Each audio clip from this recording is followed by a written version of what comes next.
Good morning. This is Jason Dean coming live at you again from Film Fanatic headquarters. It is about 11:52 on a Saturday.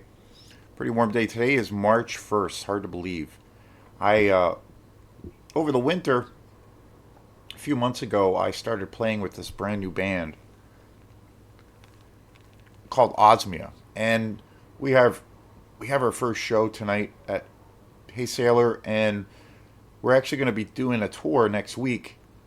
And it was interesting how the whole kind of thing just kind of fell into place. I guess it was not totally not expected, but so the last 3 or 4 years, I've been following this band Osmia from Bel. They're based kind of in the Belfast area, which is really close to me, and I really dig. I just I saw them play at a festival, at this music festival, and I was totally digging them. And then after that, I saw them play. I've seen them play about 3 or 4 times, and once with a band that I was playing with last year. I'm not really playing with them now, but I was playing with them last year. We shared a bill, and then last summer we did a Quantum show with them as well. And so I've gotten to see them play a shit ton of times, and I really love their sound. They kind of have a real noisy, well, punk rock definitely inspired kind of vibe. It's all original music. It's definitely in the vein of like early Sonic Youth. It definitely has like a shoegaze vibe. It's all original. It's real, I don't know, ethereal, but aggressive. And they're a really great power trio, and I really love their sound. And Leo, who is the main guy, it's basically his baby, Osmia. We got to know each other a little bit through a couple of those shows, and then after that, I ran into him a bunch of times at some different music events, some concerts and things. And one time in particular, we went to this all day kind of music festival. I went there and I saw he was there, and we ended up hanging out for hours and just talking. And super cool guy, and then we ran into each other a few other times, and then we ended up playing that show together. He's come out to a few of our Quantum shows, and so we just kind of got to know each other that way. And then just in conversation, we were talking about, let's it'd be fun to just jam someday. And so we got together one day and just kind of hung out and jammed here at my house. And in the midst of it, he was saying how he had plans for the band, for Osmia, to kind of like do more shows, but he was wanting to really take the band to do a tour. They hadn't really done all of that much kind of a thing since they relocated to Maine, and they're originally all from California. So I was like, oh, that's awesome. That's really cool. And in the midst of that, also, he said that their drummer had just quit. Just, was like tired of being the drummer in the band or something. And so he just quit. And I was like, wow. I was really surprised, kind of shocked, because he's great. Jason Hay, his name's Jason also, and they're a great band. So I was really like, wow, like that's crazy. And then kind of led to a couple other things. And he was like, well, would you want to play some shows with us? And I was like, yeah. And then I got asked to do this tour, and so kind of led to a couple other things. And then we jammed a few more times. And then at one point they were going to just do the tour as a duo, but then they were like, well, let's see how this works out. And we started jamming a few times, and we did. And I don't know, it was a lot of fun. And then we got back to we started getting into rehearsing every week, and then it became a thing where I was going to do these shows and do this tour. And then we did some recording, and so all winter it was a fun brand new project, an unexpected project to work on, and it's been a lot of fun. So tonight is our first show, so we'll see how things go. Working out the kinks and all that fun stuff.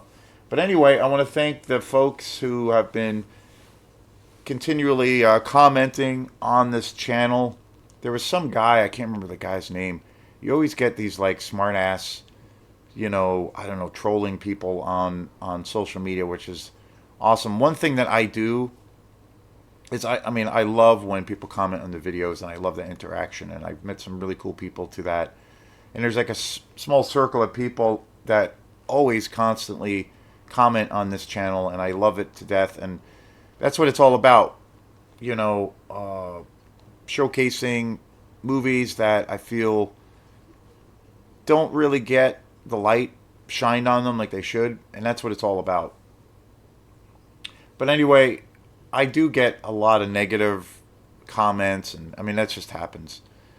And I think it's hilarious. It's funny. It's great. Sometimes it's great when people are really critical because I feel like this whole thing is a work in progress for me. I'm still learning.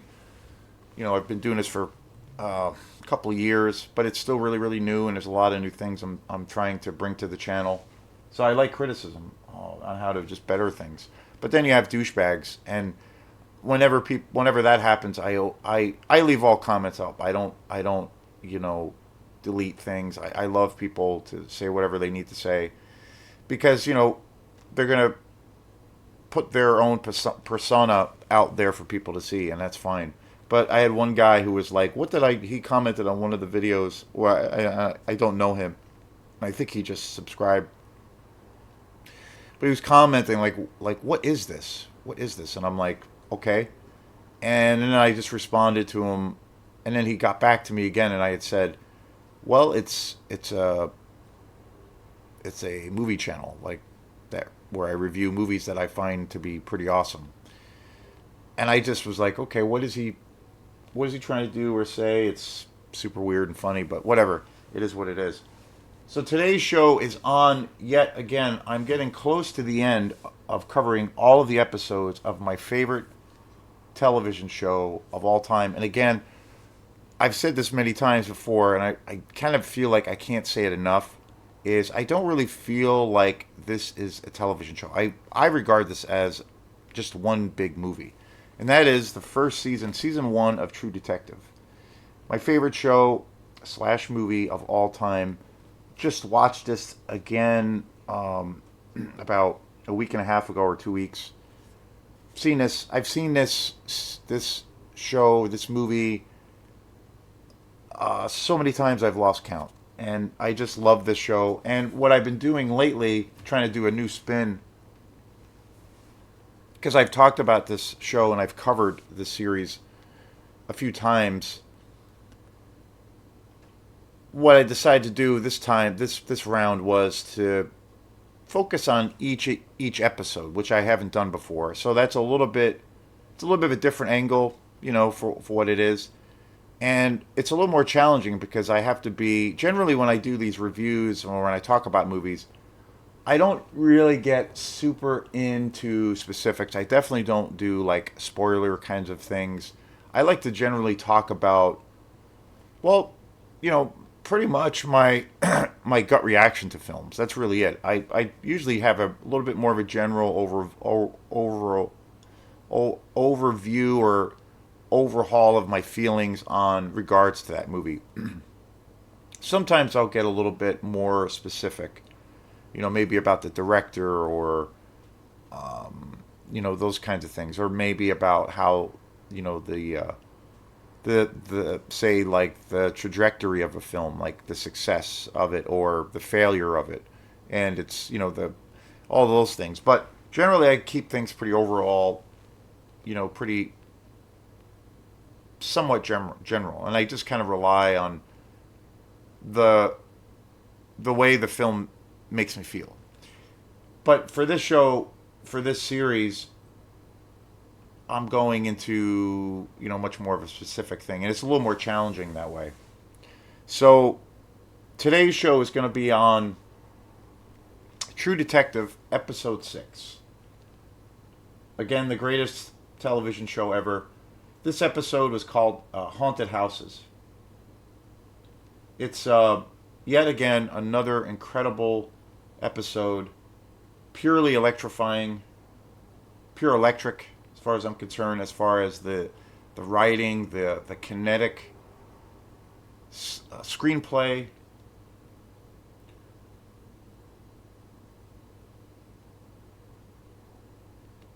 this episode, which is episode 6, is like again, like I said, is entitled "Haunted Houses."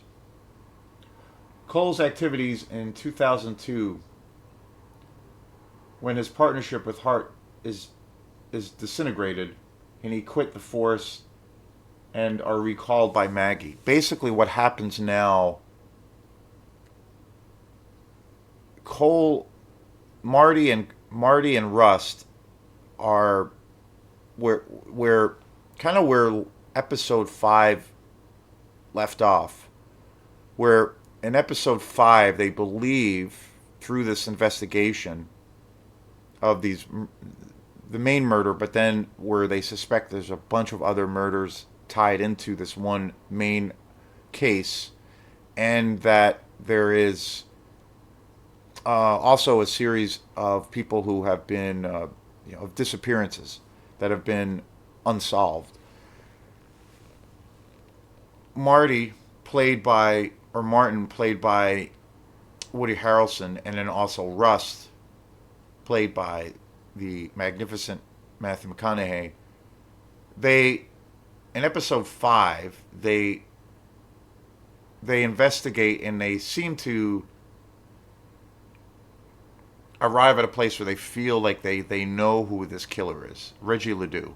And episode 5 is basically about what happens in the aftermath of the killing of him. Reggie Ledoux ends up getting killed, and there's a series of all of these events. There's a little bit of a cover up, but then part 5 they get into these ideas. There are a few characters that present the ideas that Reggie Ledoux was not the killer, the Yellow King, the King in Yellow, and that this murder is just part, like a kind of a small part of this really grand conspiracy, where you as a viewer, the way the story opens, or I should say the way the tail end of episode 5, like say the second or third act, the way it starts opening up these ideas that this is kind of this big conspiracy, and that there are actually, multiple people possibly involved with these crimes. Also, government officials could be part of this conspiracy, and the police department. And it really opens up the whole thing of now. They do such a great job at arriving as, where they investigate Reggie Ledoux, and they come to this conclusion that this guy is the man. But then there are all these suspicious things that happen afterwards, and they do such a brilliant job with, like, kind of raising the stakes. That's one of the things Nick Pizzolatto, the writer and creator of True Detective, each episode, he does such a great job with kind of raising the stakes and just adding more and more tension. So with episode 6, due to Rust and Martin realizing that there's much more to the story, and that Reggie Ledoux was pretty much not the killer, in their frustration, it just escalates. And at one point, Rust quits out of frustration, because at this point his hands are tied, because this case has been going on for so long.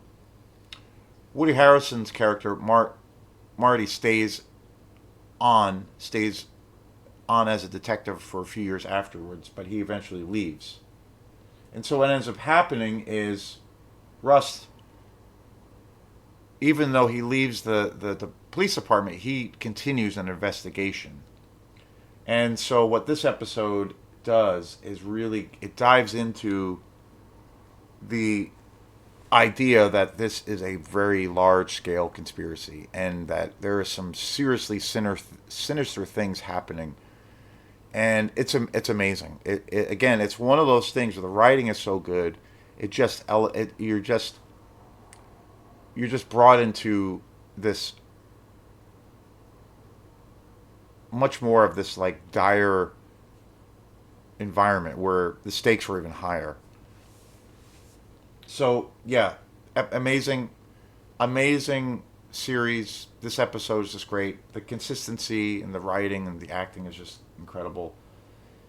This episode, episode 6, is definitely one of the most suspenseful in the entire series. So amazing. I will see you soon for the next episode of True Detective. We're getting close to the end, but definitely can't recommend this show enough. Thank you. Peace.